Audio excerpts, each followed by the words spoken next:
Hi, so glad you could join me on Read Out Loud. Today's story is the story of Babar, written and illustrated by Jean de Brunhoff. In the great forest, a little elephant is born. His name is Babar. His mother loves him very much. She rocks him to sleep with her trunk while singing softly to him. Babar has grown bigger. He now plays with the other little elephants. He is a very good little elephant. See him digging in the sand with his shell? Babar is riding happily on his mother's back when a wicked hunter, hidden behind some bushes, shoots at them. The hunter has killed Babar's mother. The monkey hides. The birds fly away. Babar cries. The hunter runs up to catch poor Babar. Babar runs away because he is afraid of the hunter. After several days, very tired indeed, he comes to a town. He hardly knows what to make of it because this is the first time that he has seen so many houses. So many things are new to him. The broad streets, the automobiles and noises.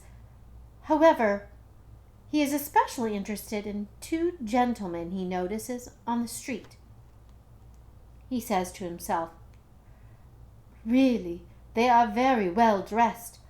I would like to have some fine clothes too. I wonder how I can get them." Luckily, a very rich old lady who has always been fond of little elephants understands right away that he is longing for a fine suit. As she likes to make people happy, she gives him her purse. Babar says to her politely, "Thank you, madam." Without wasting any time, Babar goes into a big store. He enters the elevator. It is such fun to ride up and down in this funny box that he rides all the way up 10 times and all the way down 10 times. He did not want to stop, but the elevator boy finally said to him, "This is not a toy, Mr. Elephant. You must get out and do your shopping. Look, here is the floor walker." Babar then buys himself a shirt with a collar and tie, a suit of a becoming shade of green, then a handsome derby hat, and also shoes with spats. Well satisfied with his purchases and feeling very elegant indeed, Babar now goes to the photographer to have his picture taken. Babar dines with his friend, the old lady. She thinks he looks very smart in his new clothes. After dinner, because he is tired, he goes to bed and falls asleep very quickly. Babar now lives at the old lady's house. In the mornings, he does setting up exercises with her, and then he takes his bath. He goes out for an automobile ride every day. The old lady has given him the car. She gives him whatever he wants. A learned professor gives him lessons. Babar pays attention and does well in his work. He is a good pupil and makes rapid progress. In the evening, after dinner, he tells the old lady's friends all about his life in the great forest. However, Babar is not quite happy, for he misses playing in the great forest with his little cousins and his friends, the monkeys. He often stands at the window thinking sadly of his childhood, and cries when he remembers his mother. 2 years have passed. One day during his walk, he sees 2 little elephants coming toward him. They have no clothes on. "Why?" he says in astonishment to the old lady. "It's Arthur and Celeste, my little cousins."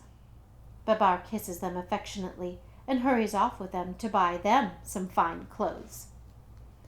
He takes them to a pastry shop to eat some good cakes.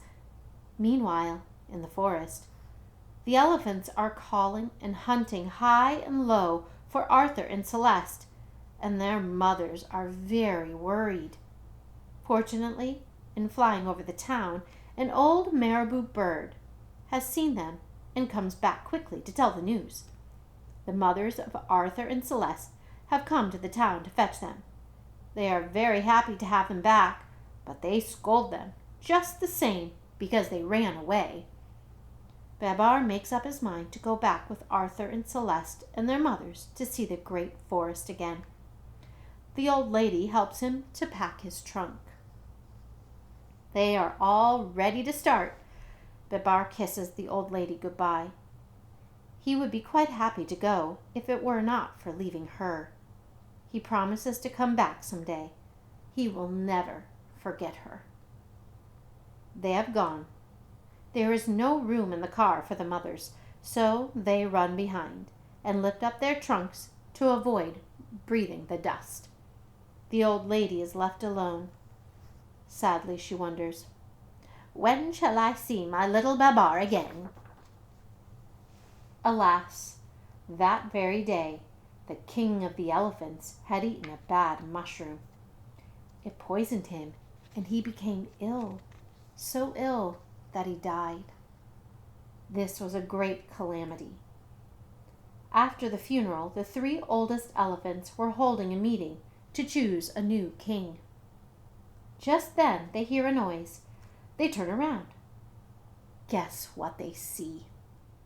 Babar arriving in his car and all the elephants running and shouting, "Here they are! Here they are! Hello, Babar! Hello, Arthur! Hello, Celeste! What beautiful clothes! What a beautiful car!" Then Cornelius, the oldest of all the elephants, spoke in his quavering voice. "My good friends, we are seeking a king. Why not choose Babar? He has just returned from the big city. He has learned so much living among men. Let us crown him king." All the other elephants thought that Cornelius had spoken wisely, and eagerly they await Babar's reply. "I want to thank you one and all," said Babar, "but before accepting your proposal, I must explain to you that, while we were traveling in the car, Celeste and I became engaged. If I become your king, she will be your queen." "Long live Queen Celeste! Long live King Babar!" cry all the elephants without a moment's hesitation. And thus it was that Babar became king. "You have good ideas," said Babar to Cornelius. "I will therefore make you a general, and when I get my crown, I will give you my hat. In a week I shall marry Celeste. We will then have a splendid party in honor of our marriage and our coronation." Then turning to the birds, Babar asks them to go and invite all the animals to the festivities, and he tells the dromedary to go to the town and buy some beautiful wedding clothes. The wedding guests begin to arrive. The dromedary returns with the bridal costumes just in the nick of time for the ceremony. After the wedding and the coronation, everybody dances merrily. The festivities are over. Night has fallen. The stars have risen in the sky. King Babar and Queen Celeste are indeed very happy. Now the world is asleep. The guests have gone home. Happy, though tired from too much dancing, they will long remember this great celebration. And now King Babar and Queen Celeste, both eager for further adventures, set out on their honeymoon in a gorgeous yellow balloon. Au revoir. The end.